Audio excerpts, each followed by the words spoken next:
Rice 100 gyar. Water 300 milliliters. Milk 100 milliliters.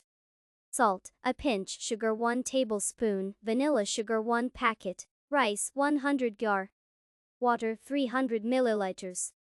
Milk 100 milliliters. Salt, a pinch. Sugar 1 tablespoon. Vanilla sugar 1 packet. When it boils, add salt and cook for exactly 10 minutes on low heat without a lid, stirring occasionally. After 10 minutes, pour in the milk and add the sugar.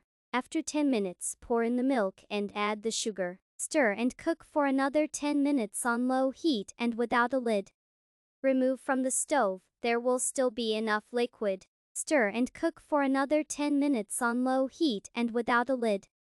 Remove from the stove, there will still be enough liquid. After 30 minutes, there will be porridge of this consistency. After 30 minutes, there will be porridge of this consistency.